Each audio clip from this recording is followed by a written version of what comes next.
با سلام. تو این ویدیو تصمیم داریم تعویض رم دستگاه ایسوس TP500LA رو آموزش بدیم. برای این کار دستگاه باید خاموش باشه و باتری از دستگاه خارج کنیم. در صورتی که باتری رو دستگاه باشه، برق داخل مادربرد وجود داره و ممکنه به دستگاهمون آسیب برسونه. خب برای این کار دستگاهمون رو برمیگردونیم و شروع میکنیم به باز کردن پیچ‌های قاب کف دستگاهمون.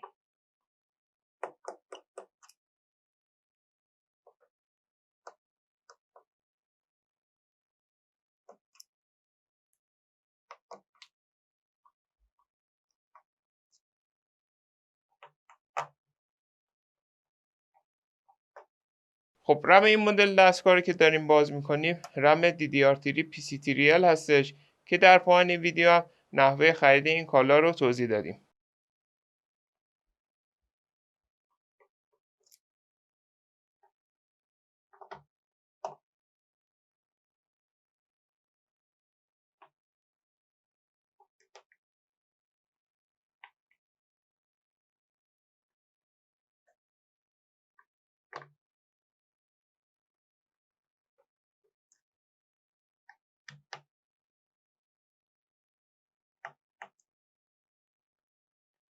خب بعد باز کردن پیچا با استفاده از ابزار شروع میکنیم به باز کردن قاب کف دستگاه. موقع باز کردن قاب فشار بیش از حد ندید چون ممکنه قابای دستگاه بشکنه و اگر دیدین قابای دستگاهمون ترک یا شکستگی داره میتونیم مدل قاب دستگاهمون رو تو گوگل سرچ کنیم. مثلا مدل قاب همین دستگاه قاب دی ایسوس TP500LA این کالا رو سرچ کنیم و اون رو تهیه کنیم و ازش استفاده کنیم.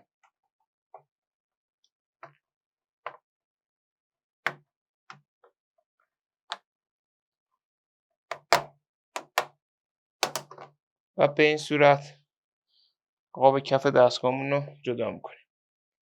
خب بعد باز کردن قاب کف دستگاهمون رم ما در این قسمت قرار داره که قبل باز کردن رم ابتدا سوکت باتری رو از مادربرد جدا میکنیم که اول قفل باتری رو به سمت بالا میبریم